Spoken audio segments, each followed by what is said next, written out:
Hello, I'm Aliki and welcome to my channel. If you haven't been here before, welcome back if you have. Let's do a life audit, but we're going to do it a little bit differently from the way you usually see on YouTube, because we're not just going to be doing intellectual evaluations. What we're going to do is tune in to our inner wisdom to realign with life in a more harmonious and beautiful way. I'm going to start with probably the most important one, which is time. How we spend our time is so important, isn't it? And yet I feel that most of us are just sort of like, leaves in the breeze, being blown this way and that. But it's not about having control. I feel there's a lot of focus on trying to control things that aren't under our control. So we're not going to be doing that. We're also not going to be taking the intellectual mind as the authority on what decisions to make. And we're not going to be listening to the conditioned mind's idea of what goals we should create. Rather, we're going to go deeper than all of that and tune into the wisdom within, because this is where we want everything to come from, everything to flow out of. Wisdom should always lead, and then the intellect can follow.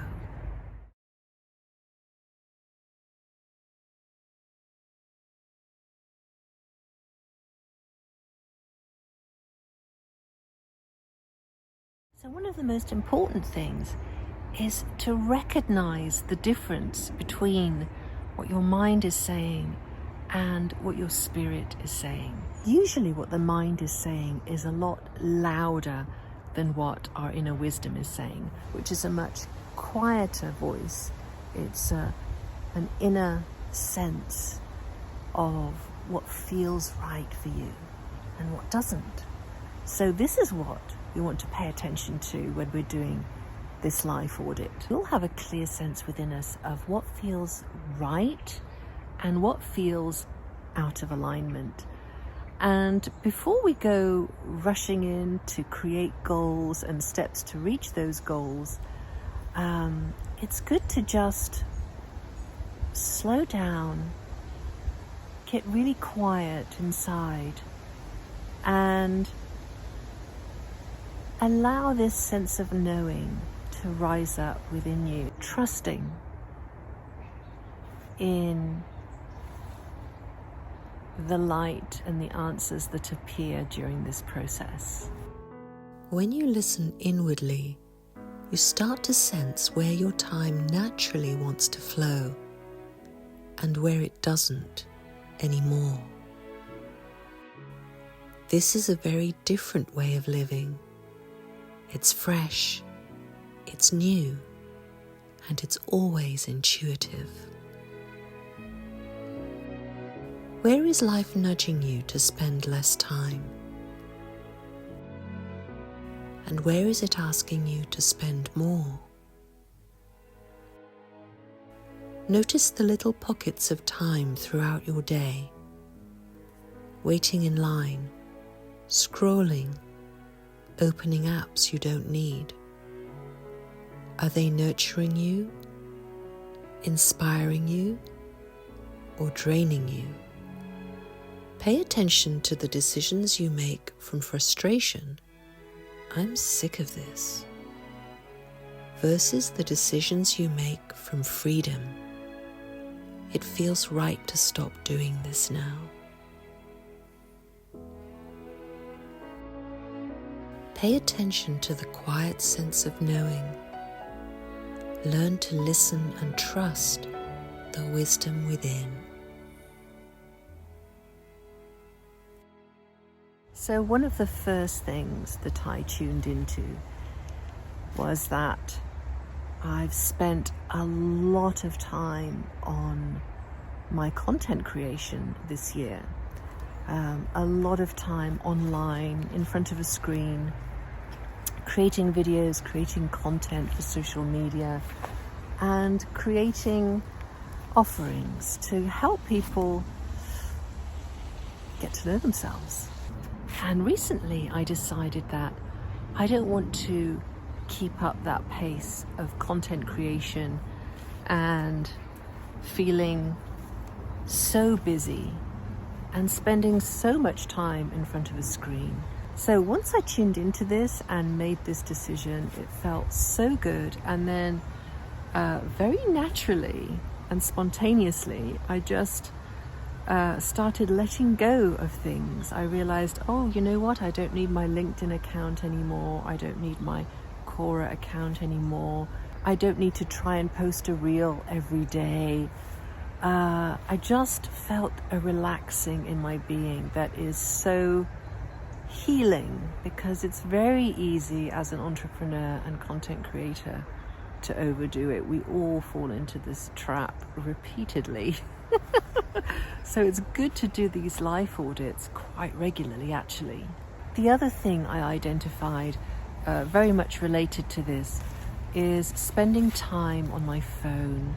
And again, I came up with some very simple ways to make that happen. One thing is to declutter the apps, to get quite ruthless about that. We really don't need that many apps on our phones, do we? And another thing that I tend to do with my phone is that whenever I get a message, I'll try and reply to that message as soon as I can. But that means that I can go through my day just constantly on my phone. And it just doesn't feel right to do that anymore. What I can do, though, is have moments in my day where I deliberately stop, sit down, and spend that time answering my messages, so that I don't feel I have to do it right away throughout the day. This is going to be a game changer for me. Another thing I can do is making sure that I don't pick up my phone first thing in the morning or be looking at it last thing at night. And again, that's very easily done if you have an online business. Because what if something important has come in? Well, it can wait. From now on, it can wait. So as you're tuning in to what your heart is saying about these things, and you start making decisions in this way, you just start to feel so good. And it's not difficult implementing them, because you're not coming from that place of I should or I shouldn't. That is always the way of pushing and forcing and trying to make things happen. And believe me, that's not the best way to go about making changes in your life. Now, one of the things that I decided I want more of in my life is time with my family and people I meet.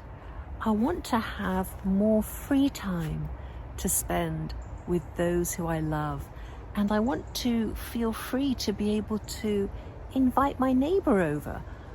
I can't do that if I'm working all the hours and super busy with my business. And I want to make time every weekend to go and see my parents, because they're getting older and time with them is so precious. And I'd like to spend more time communicating with my sister, because both of us have always been too busy to do that. And this year something happened which brought us much closer together, and I really want to nurture that relationship. The other thing I've decided I want more of in my life is being creative with arts and crafts. So I love to journal creatively, and I love to just have fun with drawing and collaging and making things. But it seems that this is always quite low on the list of things when it comes to important things to do in my life. Well, not anymore. I want to learn to crochet, and I want to do a lot more journaling.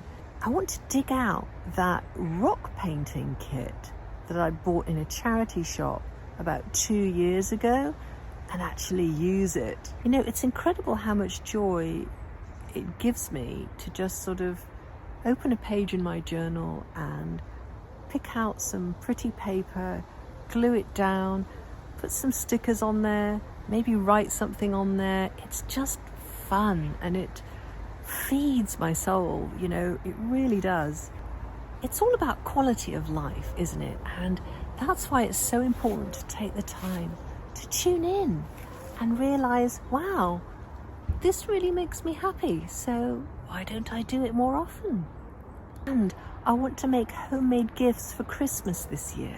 I think I've actually wanted to do it every year, but always thought in the back of my mind, I don't have time for that.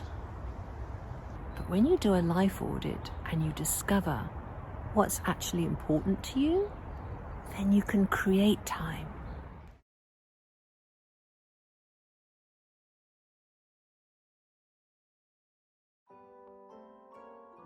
Wherever you are, be there totally. Realize deeply that the present moment is all you have. Smile, breathe, and go slowly. Drink your tea slowly and reverently, as if it's the axis on which the earth revolves. There's no rush. You're not late for your own life. Slow down. Breathe. The next step will reveal itself when it's time. Rest in the space between breaths, and life will reorganize itself around you. Let go of the part of you that thinks it needs to control everything.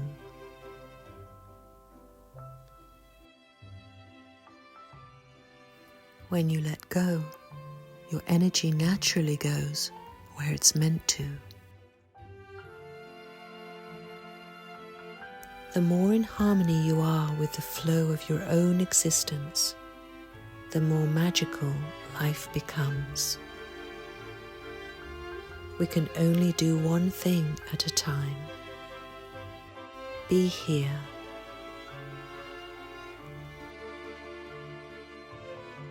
If you take care of the moments, the years take care of themselves.